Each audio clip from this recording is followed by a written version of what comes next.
भक्तों नमस्कार। हमारे चैनल अस्तित्व दर्पण में एक बार फिर से आप सभी का हार्दिक स्वागत है और हम इस बार आपको दर्शन कराते हैं परम पूज्य जगत गुरु श्री शंकराचार्य श्री निश्चलानंद जी महाराज। तो उनके शिष्य हैं, तो ब्रह्मचारी जी हैं। तो इनसे कुछ प्रश्न हम करते हैं। तो महाराज जी से पूछते हैं कि जो कुंभ स्नान होने वाला है अभी हमारे 2025 में, तो इसमें स्नान का जो महत्व है वो एक, चूँकि सारे के सारे अखाड़े भी स्नान करने के लिए सबसे पहला जो अखाड़े होते हैं साधु लोग पहले स्नान करते हैं, उसके बाद गृहस्थ लोग स्नान करते हैं। तो गृहस्थ जो स्नान करते हैं तो उनका स्नान करना कितना आवश्यक है और कितना आवश्यक है, मतलब कि यदि जो स्नान करे उसको उसका क्या लाभ मिल सकता है और जो स्नान नहीं करता है तो किस लाभ से वंचित रह सकता है। नारायण, देखिए सनातन धर्म में भगवान ने ऐसी व्यवस्था अनादि काल से वेदादि शास्त्रों के द्वारा हम लोगों को प्रदान की है कि बहुत सूक्ष्म अत्यल्प परिश्रम से हम महान पुण्य का अर्जन कर सकते हैं जी। उदाहरण के लिए पुराणों में शमदम आदि तो है ही, लेकिन अधिकार संपदा संपन्न जो लोग हैं वो शालग्राम का अभिषेक करें और उनका चरणोदक मिल जाए तो केवल चरणोदक पीने मात्र से पाप ताप का नाश हो जाए। तीर्थ की भूमि को प्रणाम करने मात्र से पाप ताप का नाश हो जाए। गाय कहीं दिखाई दे, भगवान सूर्य का जब जब दर्शन हो तब उनको प्रणाम कर लें। ब्राह्मणों को, श्रेष्ठ महापुरुषों को, माता पिता को, पितरों को, गुरुजनों को, पूर्वाचार्यों को, ऋषियों को, इनके प्रति जो हमारा शास्त्रीय मर्यादा की सीमा में दायित्व है उसका निर्वाह करने से हमारे पापों का नाश हो जाता है। उसमें कुछ भी नहीं करना है। स्नानांग तर्पण आदि पहले होते थे, स्नान किया और वहीं नदी में तर्पण भावना के बल पर भी जो तर्पण कर दिए उससे भी हमारा पुण्य होता है जी। तो सनातन धर्म में पुण्य प्राप्ति के जो साधन है बहुत सरल से सरल करके लोगों को दिए गए हैं जी। उसके बाद भी पूर्व जन्म के पाप के कारण व्यक्ति की पुण्य कार्य में प्रवृत्ति नहीं हो पाती,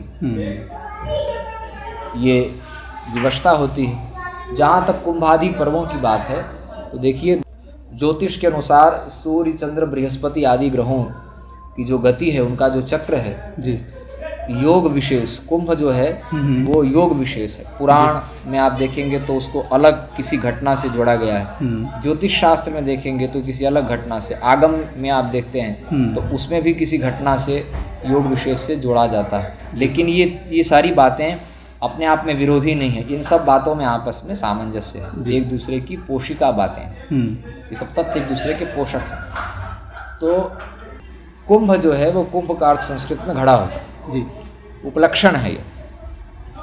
तो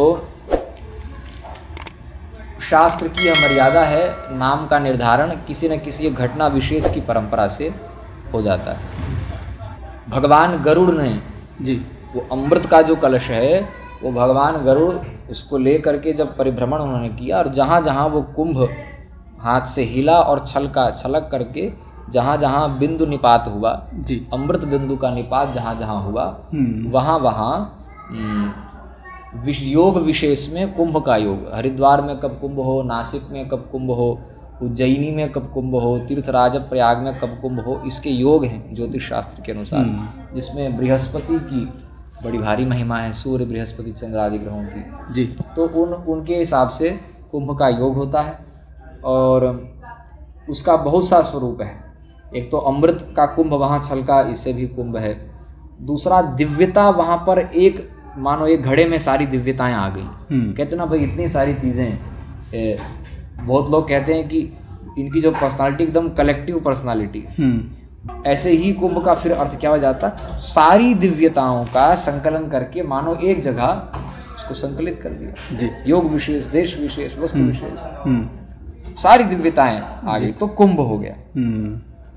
लेकिन उसमें यह भी है कि अपनी ओर से नहीं, कई बार राजनीति से संबद्ध व्यक्ति या धार्मिक क्षेत्र से संबद्ध व्यक्ति वो कहते हैं ना कि अरे इतने बड़े लोग, कुंभ जैसा दृश्य है, कहीं 1,50,000 लोग इकट्ठा हो जाएं तो लोग कहते हैं अरे महाराज वहाँ तो कुंभ लग गया लोगों का। जी। तो कई बार लोग अलग अलग जगह जहाँ शास्त्रीय विधा से कुंभ नहीं लगता है वहाँ भी कई बार लोग नर्मदा कुंभ बनाने लग गए, तो और जगह कुंभ बनाने लग गए। तो वो कुंभ नाम से जोड़ करके इससे फिर परंपरा बिगड़ सकती है लाखों करोड़ों वर्षों से। और सृष्टि के क्रम से अगर सृष्टि प्रलय दोनों का क्रम देखें तो अनादिकाल से ये जो कुंभ पर्व हैं ये ज्योतिष और शास्त्र के योग के अनुसार चल रहे हैं। इसमें अभी तक विकृति नहीं आई, नाम को लेकर, स्थल को लेकर के जी। तो इसमें फिर विकृति आ जाएगी। विवेकी व्यक्ति को ऐसा कोई कदम नहीं उठाना चाहिए कि आगामी जो पीढ़ियां होंगी उनमें कोई विकृति आ जाए, कोई भ्रम प्रमाद पैदा हो जाए, अपभ्रंशित ना हो। हाँ, तो ऐसी स्थिति में ये कुंभ नाम का इधर उधर दुरुपयोग नहीं होना चाहिए। पहली बात तो ये। दूसरा, हमने बताया दिव्यताओं का संकलन हो जाता है, इसलिए भी कुंभ कहते हैं। कुंभ घड़ा छलका, वहाँ से अमृत बिंदु निपात हुआ गरुड़ जी के माध्यम से, और जहाँ जहाँ उन्होंने उसको रखा ऐसी भी बात आती है वहाँ, तो वहाँ वहाँ कुंभ हुआ, ये भी कुंभ। और दूसरा एक है कि देवता, धनुज, मनुष्य, ऋषि, ये सब वहाँ आ करके एक जगह एकत्रित होते थे और भगवत प्राप्ति संबंधित धर्म और ब्रह्म के संदर्भ में वो क्या करते थे, चर्चा करते थे। उसके बाद में निष्कर्ष निकालते थे। 1 महीने का सत्र होता है और उस सत्र में फिर वहाँ पर तीर्थ स्नान तो करना ही है, देव दर्शन करना ही है। महत्पुरुषों का, महापुरुषों का, विविध संप्रदाय के महापुरुष विविध विद्याओं में, विविध कलाओं में जो धुरीण हैं, निपुण हैं, ऐसे महापुरुष आते हैं, उनका दर्शन तो होता है। और उन सब के एक जगह इकट्ठा होने के कारण ऐसे विलक्षण विलक्षण तथ्य प्रकट होते हैं, शास्त्र की बताई गई बातें जो कि बहुधा लोगों के देखने सुनने में नहीं आई थी, वो सब चीज़ें वहाँ मंथन से प्रकट होती हैं। तो ये भी एक संतों का एक जगह इकट्ठा होना, ये भी उसके कुंभ नाम से संबद्ध है, उसको सार्थक करने वाला। महाराज जी, वहाँ पे कल्पवास भी होता है। हाँ, कल्प का अर्थ होता है ब्रह्मा जी के द्वारा ये जो सृष्टि है जी, इसमें सतयुग, जिसको कृतयुग कहते हैं, त्रेता युग, द्वापर युग और कलिकाल, ये जो चक्र है ये 1000 बार जब घूम जाता है तब उसको एक कल्प कहते हैं जी। तो एक कल्प में जितने कालखंड का व्यय होता है, 4,32,000 में 1 शून्य लगा दीजिए तो 1 चतुर्युगी की आयु बन जाती है जी। और 4,32,000 में 4 शून्य लगा दीजिए तो 1000 चतुर्युगी की आयु बन जाती है। उन 1000 चतुर्युगी की जो आयु है उतने काल तक आप कोई अनुष्ठान करें, कोई तप करें, कोई त्याग, एकान्नव भक्षी होते हैं वहाँ लोग, भूमि में शयन करेंगे, त्रिकाल स्नान करेंगे, एकान्नव भक्षी होंगे या केवल फलाहारी या दुग्धाहारी हो करके रहेंगे। उस कालखंड में जिस भी तपश्चर्या का आप आचरण करेंगे उसका जो फल होगा वो 1 कल्प तक, 1000 चतुर्युगी तक तप करने का जो फल होगा वो वहाँ 1 माह में करने से मिल जाएगा। वाह। अब आप ये कहेंगे इसमें वैज्ञानिकता समझ में नहीं आई, ये पूर्ण वैज्ञानिक है जी। कई बार हम स्वप्न में देखते हैं तो हमारे हृदय में, हृत पुंडरीक में एक हिता नाम की नाड़ी है जी। उस हिता नाम की नाड़ी में मन सन्निहित होता है तब हमको स्वप्न दिखता है। वो बहुत छोटी नाड़ी है, एक मुक्ता के बराबर उसका परिमाप है वहाँ हृदय में। वहाँ उस छोटे से हृदय में मन जब समाहित होता है, स्वप्न में हम देखते हैं तो नदी, पहाड़, अलग अलग ग्रह, नक्षत्र, ब्रह्मांड, छोटे से देश में महान देश उसमें दिखने लग जाता है। टीवी के स्क्रीन पर भी होता है ना, छोटे से स्क्रीन पर बहुत बड़ा दिखने लगता है। जी। लेकिन आप कहेंगे कि वो इसमें वास्तविकता तो नहीं होती है, उसमें दिखना लड्डू सच में नहीं मिल सकता जी। तो तुलना सर्वांश में नहीं होती, एकांश में होती है। इसको समझने के लिए दिया जा रहा है। शास्त्र में जो बात कही गई है उसका फल वैसा ही होगा। तो सारी चीज़ें मर्ज नहीं करना है एग्जाम्पल में, एक समझने के लिए दी। ऐसे ही स्वप्न में हम देखते हैं कि ठीक है, हम स्वप्न में कह रहे हैं कि तुम हमारे पास कल आना, अब स्वप्न में हम सो गए, अगला दिन हो गया, वो कल हमारे पास आया। कई बार 2 मिनट के स्वप्न में, 4 मिनट के स्वप्न में हम कई दिन की घटनाओं को देख लेते हैं। 3 घंटे 4 घंटे के लिए हम सोए, उसमें 2-3 मिनट 4 मिनट के लिए हम स्वप्न देखे और उसमें 72 घंटे जैसी लंबी कालावधि की घटनाएं हमने एक साथ देख ली। कैसे देख ली? तो स्वल्प समय में दीर्घ समय का, दीर्घ काल का सन्निवेश हो गया। स्वल्प देश में बृहद देश का सन्निवेश हो गया जी। तो ऐसे ही भगवान के अनुग्रह से, भगवत कृपा कटाक्ष से क्या होता है, ज्योतिष के अनुसार, शास्त्र के अनुसार भगवान ने ऐसी मर्यादा स्थापित कर दी कि थोड़े काल में दीर्घ काल के पुण्य का फल भगवान भक्तों को प्रदान कर देते हैं। ये भक्तों पर भगवान की विशेष कृपा जी, कहते हैं लॉटरी लगी है भाई, लॉटरी। ये लॉटरी समझिए भगवान की ओर से विशेष अनुकंपा जी। तो ऐसे ही कल्पवासी जो होते हैं, वो कल्प का मतलब 1 माह, 1 माह तक वहाँ रह करके तीर्थराज प्रयाग में गोस्वामी तुलसीदास जी ने तो उसको लिखा, ये माघ मकर गत रवि जब हुई, तीर्थपति ही आव सबको। सब तीर्थपति में तीर्थराज प्रयाग में आते हैं, कल्पवास करते हैं, त्रिवेणी संगम में स्नान करते हैं, वेणी माधव भगवान का दर्शन करते हैं, संतों का दर्शन करते हैं, करना चाहिए। और अगर पूरे समय नहीं जा सकें तो 1-2 दिन का भी समय अगर हो तो भी प्रत्येक हिंदू को यह प्रयास करना चाहिए कि वहाँ कम से कम 1-2 दिन के लिए जाएं और त्रिवेणी संगम में स्नान करें। वेणी माधवादि 12 माधवों का, भगवान सोमेश्वर का, अक्षय वट का, वासुकी नाग का दर्शन करें, तीर्थ की परिक्रमा करें, नंगे पैर रहें तीर्थ में, हो सके तो सुख सुविधाओं का त्याग करके। होटल की परंपरा इसे बिड़ल पंथ है जी। तीर्थों में प्रयास करें, होटल में नहीं रहें। किसी अपने परिचित या अपने परिचितों के माध्यम से जो संत महापुरुष हों, उनके जो शिविर होते हैं, उन शिविरों में बहुत सुविधा न होने पर भी थोड़ी सर्दी गर्मी सह कर रहना पड़े, और ऐसे संतों के यहाँ भगवान की सब कृपा होती है, सब व्यवस्थाएं होती हैं, संतों के शिविर में रुकें। तीर्थ में भी जाएं, वृंदावन जाएं, काशी जाएं तो प्रयास करें आश्रमों में रुकें, सुख सुविधा का त्याग करके रुकें। मोजा जूता पहन करके वहाँ बाबूगिरी पूर्वक बिल्कुल तीर्थ में नहीं रहें। थोड़ा संत सेवा करें, संत सेवा करें, ब्राह्मणों की सेवा करें, साधुओं की सेवा करें, गाय की सेवा करें, तीर्थ की सफाई करें जी। इतनी गंदगी न फैलावे, यत्र तत्र तीर्थ में थूके नहीं। गंगा स्नान में भी कुंभ आदि में करें तो उसकी विधि है जी। पहले कूप आदि में स्नान करें, सीधे नहा धो करके जो शव के समान शरीर है गंगा में नहीं जाएं, बढ़िया से शौच आदि क्रिया करके फिर स्नान करके मिट्टी से खूब शरीर को बढ़िया साफ करके, और उसके बाद स्नान करने के बाद गंगा जी में, गंगा जी ही नहीं जितनी भी दिव्य जलधाराएं हैं उसमें स्नान के बाद फिर स्नान करें विशेष योग के समय। अब जो किनारे रहते हैं रोज प्रयोग करते हैं वो अलग बात है, तीर्थ स्नान की भावना से जो लोग कर रहे हैं वे लोग ऐसे ही नियम से करें। और जो तीर्थ में वास कर रहे हैं, जीवन भर मैं काशी में रहूंगा ऐसा जिन्होंने निश्चय किया है, वे लोग भी जो कि पुण्यार्जन की दृष्टि से काशी आदि तीर्थ में रहते हैं, उनको भी नित्य गंगा स्नान करना है तो पहले कूप में अपने यहाँ घर में स्नान करें, उसके बाद गंगा जी में जाएं स्नान करें जी।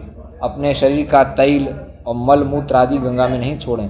गंगा जी के तट में भी आसपास थूके नहीं, मल मूत्र का त्याग न करें। और स्नान कैसे करें तो मुसल प्रवेशवत स्नान करें। मूसल को जैसे कूटने के लिए जब डाला जाता है उखल में, तो ऐसे डाल के फिर निकाला, फिर डाला, फिर निकाला, ऐसे मुसल प्रवेशवत नाक दबा करके, कान दबा करके, विनियोग आचमन आदि संकल्प आदि करके भगवती गंगा का पूजन किया। पहले दूर से जहाँ गंगा जी दिख जाए वहीं से प्रणाम किया, साष्टांग दर्शन जहाँ से हो जाए। उसके बाद विधिवत संकल्प आदि किया, नहीं तो भावना से प्रणाम किया, संक्षिप्त पूजन किया। पहले जल को मस्तक से लगाया, सीधे पाँव धर के नहीं जाना चाहिए जी। जल का मस्तक से स्पर्श किया, कान से हृदय से स्पर्श किया, आचमन किया। उसके बाद क्षमा याचना पूर्वक कि स्नान करने के लिए आपके पवित्र जल का हमको चरण से स्पर्श करना पड़ेगा, आप हमें क्षमा करें। और उसके बाद में गंगा आदि दिव्य जलधाराओं में प्रवेश करें। मुसलभ प्रवेशवत ऐसे अंदर घुसें और घुस के तुरंत निकल जाएं। जिन जिन के निमित्त स्नान करना हो तुरंत उनके निमित्त भी मलना नहीं चाहिए, साबुन नहीं लगाना। और क्या आता है बाल में लगाने का वो तरल पदार्थ, शैम्पू नहीं लगाना, उसमें मंजन करके थूकना नहीं, मलमूत्र का त्याग नहीं करना। उसके बाद में नहाने के बाद में वस्त्र जब उतारें तो नियम तो है कि हाथ पैर नहीं पोंछना चाहिए वहाँ। उससे जो जल गिरता है तीर्थ स्नान के बाद, उससे जो अधम योनि में लोग चले गए उनको, और केश आदि से गिरने वाले जो बाल हैं उससे पितरों को, इन सबको पोषण मिलता है। लेकिन स्वास्थ्य ठंडी हो, स्वास्थ्य खराब होने की बात हो तो अपनी सुविधा के अनुसार करें। वस्त्र नहीं धोएं वहाँ गंगा जी में, गंगा जी में किसी भी दिव्य जल धारा में स्नान के बाद में साबुन सोडा लगा करके धोते रहते हैं लोग। ऐसा नहीं धोएं। हम देखते हैं लोग गाड़ी अपनी गंगा जी में ले जाते हैं, उसको धो रहे हैं शैम्पू लगा करके जी। ये सब बड़ा भारी अपराध है, इसी बहुत बड़ा अपराध है। गंगा जी में ये साक्षात ब्रह्मद्रव भगवान नारायण का ही बहता हुआ जल के रूप में स्वरूप है गंगा जी। तो ऐसा अपराध नहीं करना चाहिए। और उसके बाद स्नान किया तो अपना वस्त्र निचोड़े नहीं, उसको किसी जो अपना साधन है अपने बस्ते आदि में रख करके उस वस्त्र को ले आएँ, घर ले जा करके धोएं। वहाँ कपड़ा निचोड़ना भी नहीं चाहिए। गंगा जी में वस्त्र भी नहीं धोने चाहिए। धोना भी क्या, धोया भी नहीं तो पहना हुआ वस्त्र जो निकाला उसको निचोड़ना भी नहीं वहाँ जी। कितना नियम। फिर वहाँ से स्नान करने के बाद तिलक स्वरूप करें, आसन लगा करके, भीड़ भाड़ कम हो तो, नहीं तो कुछ दूरी पर वहाँ अपना अनुष्ठान करें, भगवान का भजन ध्यान करें, कुछ देर दान करें, गंगा जी का पूजन करें, दिव्य औषधियाँ गंगा में समर्पित करें जिससे कि जल की शुद्धि होती है जी। ये सब शास्त्र में विधान है हमारे यहाँ। तो इस प्रकार स्नान करना चाहिए। तीर्थों की महिमा तो लोग गा देते हैं, लेकिन स्नान की विधि जब ठीक से नहीं बताते तो फिर दूषण हो जाता है जी उसमें। तो इस प्रकार कुंभ में अवश्य सब लोगों को स्नान करना चाहिए। और सरकारी जो व्यवस्थाएं हैं वो सब व्यवस्थाएं तो होती ही हैं। बिल्कुल। एक मुख्य बात है कि संतों में जो शिविर लगते हैं उसमें हम जो 2013 से भगवान की कृपा से लगातार माघ में और सब जगह जहाँ जहाँ अवसर होता है वहाँ जाने का अवसर मिलता है। माघ में तो प्रतिवर्ष जा ही रहे हैं, समर्थ जगत गुरु भगवान शंकराचार्य महाभाग के आश्रित होकर। वहाँ एक बात अवश्य देखते हैं कि कथा कीर्तन के जो शिविर पंडाल होते हैं वो प्रायः कोलाहल के केंद्र बन जाते हैं। हमारा लाउड स्पीकर इतना तेज होवे कि दूसरे अलग का धीमा रहे, लोगों को सुनाई देना चाहिए। ये जो एक बड़ा भारी प्रमाद है ये दूर होना चाहिए शिविरों में। कई बार हमारे परम पूज्य गुरुदेव पूरी पीठाधीश्वर भगवान शंकराचार्य महाभाग ने इस बात को कहा है, लेकिन इस पे भी ध्वनि प्रदूषण नहीं होना चाहिए। गंदगी जो फैलती है, कूड़ा करकट के लिए डस्टबिन है, सफाई कर्मचारी हैं, सब व्यवस्थाएं होती हैं, लेकिन ये कुंभ में बैठ करके जो सिद्ध महापुरुष धर्म ब्रह्म का चिंतन करने वाले हैं उनको बड़ा भारी विक्षेप है जी। लिखने पढ़ने वाला व्यक्ति भी नहीं रह सकता। हाँ। तो ऐसी मर्यादा होनी चाहिए कि शिविर स्थल से अपने अपने शिविर स्थलों से जो प्रवचन की, कीर्तन की, अखंड रामायण के पाठ की, जो भी व्यवस्थाएं आजकल चल पड़ी हैं उन सब चीज़ों का शोर जो है अब कोई ये न सोचे इसमें कि भाई देखो भगवान नाम का, रामायण का पाठ होता है, इन लोगों को शोर लग रहा है। सबकी महिमा है जी, लेकिन सबकी महिमा होने पर भी मर्यादा की सीमा में सबकी महिमा है जी। गंगा जी भी जब बहुत बढ़ने लग जाती हैं बाढ़ के समय में तो उनको भी बांध बना करके वही गाँव को न नष्ट कर दे जी। हाँ। तो पूज्य तो है ही, महिमा तो भगवान नाम की महिमा तो है ही, क्या कहना जी। लेकिन भगवान नाम की महिमा को व्यवस्थित रूप शास्त्रीय विधा से, तो ऐसा शोर या कोलाहल उत्पन्न न हो कि शोर बाहर जाए, ये बात ध्यान रखना चाहिए। नेता लोग व्यवस्था कर देते हैं, उनको तो कुछ लेना देना प्राय होता नहीं है। एक बार व्यवस्था करने के बाद वहाँ रहने वाले जो अच्छे साधक हैं जी उनको विक्षेप होता है।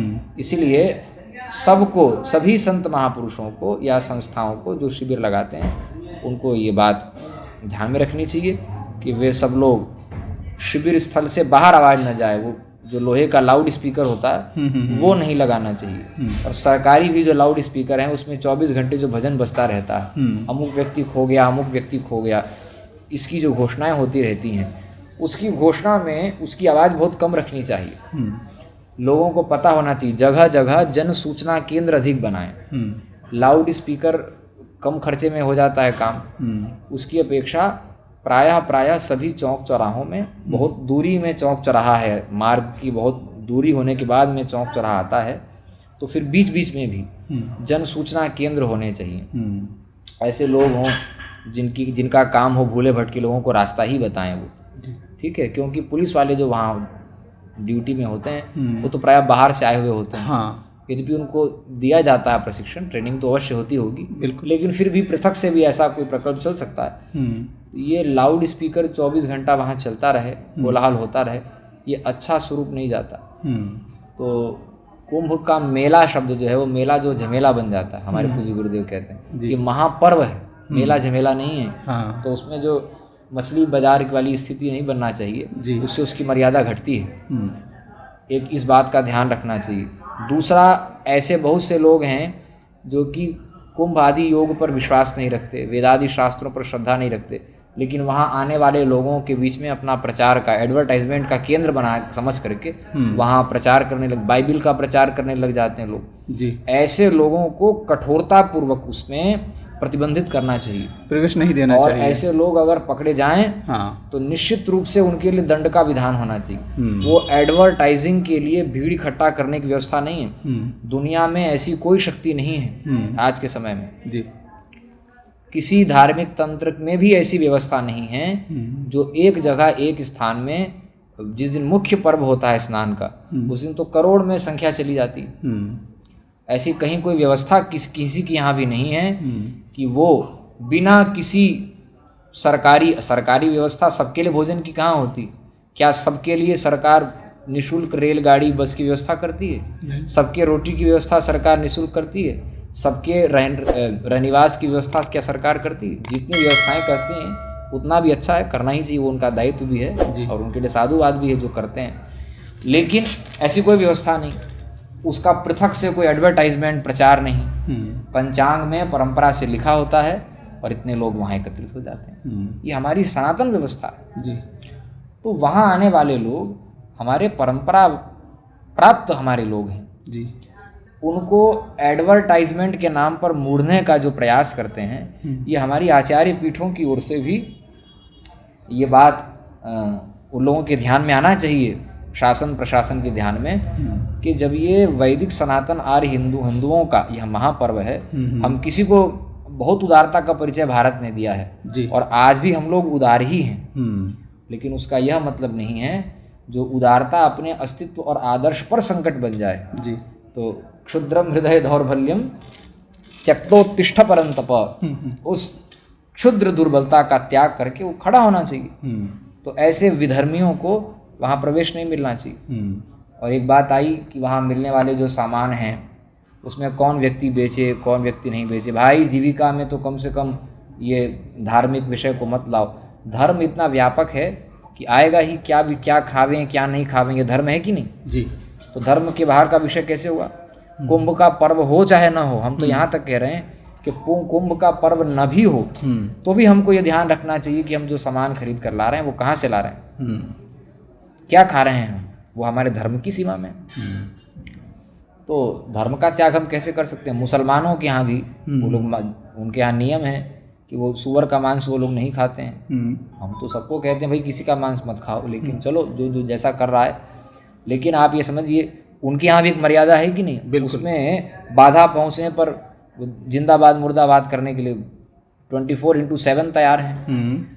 तो फिर इस बात को मजबूती के साथ में क्रियान्वित करना चाहिए कि जिनके यहाँ धर्म का, शुद्धि अशुद्धि का, जिनके यहाँ सात्विक पदार्थों का बड़ा भारी विचार नहीं है, वैसे लोग भी कहीं ना कहीं जा करके खाने की मर्यादा अपनी बना करके बैठ गए। एक गिरावट में जा करके कहीं तो रोकने का प्रयास उन्होंने किया। तो फिर जिन वैदिक सनातनी आर्य हिंदुओं के यहाँ अलग अलग संप्रदाय की सीमा में अलग अलग आचार, दक्षिणाचार, वामाचार आदि की परंपरा से बातें बदल जाती हैं अपने अपने उपासना पद्धति में। तो सबको अपने अपने अधिकार की सीमा में अपने धर्म का मजबूती से पालन करने का जब अधिकार है, तो ये हिंदुओं का महापर्व है जी। वो कोई सेकुलर भीड़ नहीं है। तो इसीलिए ये बात बिल्कुल तर्क संगत है, दर्शन संगत है, विज्ञान संगत है और अत्यंत व्यवहार सम्मत है। इसलिए वहाँ मिलने वाले जो भी सामान हैं वो किनके माध्यम से मिलें, उनकी क्वालिटी क्या हो, इन सब पर विशेष ध्यान रखना ये हम सब लोगों का मजबूती से हमारे अधिकार की सीमा में है। और शासन तंत्र को भी इसमें धर्माचार्यों की बात को ध्यान में रखते हुए अपनी कॉन्स्टिट्यूशनली जो उनकी कंडीशन है उसका ध्यान न रखते हुए, कॉन्स्टिट्यूशन भी हमारा इस पे बाधा नहीं बनता। हाँ, वो हमारा विशुद्ध धार्मिक क्षेत्र है। उसमें आचार्य पीठों की ओर से जो निर्देश मिलता है उस निर्देश का केवल पालन करना जी, ये शासन तंत्र का दायित्व है। उसमें अपनी ओर से नहीं भाई कि उसमें ये होगा वो होगा, कोई वैमनस्य नहीं होगा। ये हमारे घर की बात है जी। तो इसमें इसमें हस्तक्षेप नहीं होना चाहिए और मजबूती से इस बात का वहाँ पालन होना चाहिए।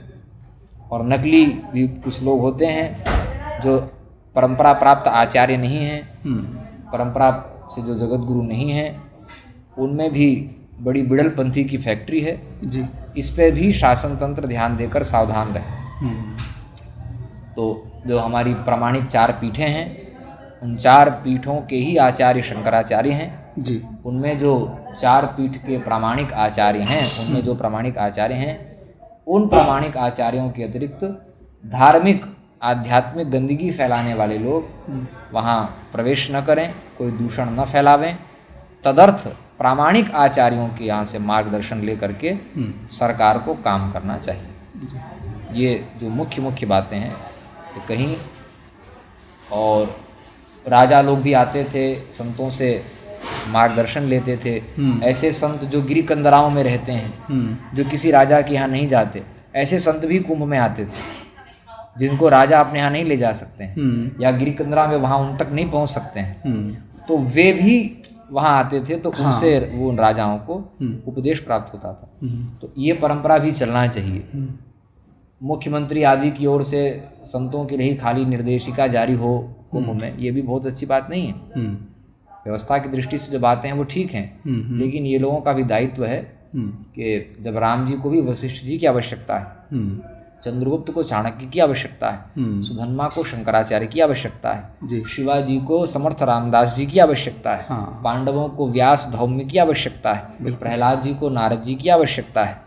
हाँ, तो ऐसी स्थिति में पृथ्वी जी को भृगु जी की आवश्यकता है, परंपरा है हमारी।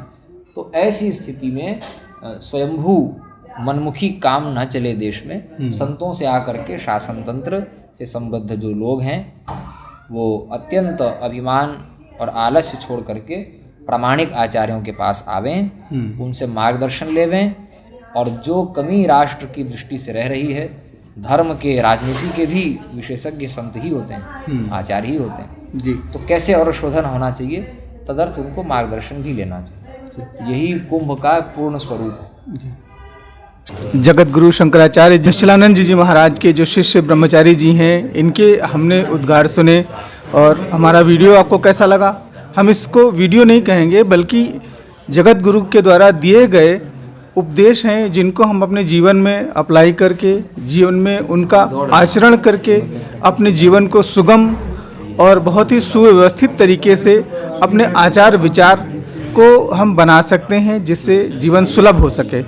और इसी के साथ में वीडियो को हम विराम देते हैं। हमारा वीडियो देखने के लिए आपको धन्यवाद, और अगले वीडियो के लिए हमारे चैनल को सब्सक्राइब कर लें। वीडियो अच्छा लगे तो इसको फॉरवर्ड करें, ताकि दूसरे लोग भी इसका फ़ायदा उठा सकें।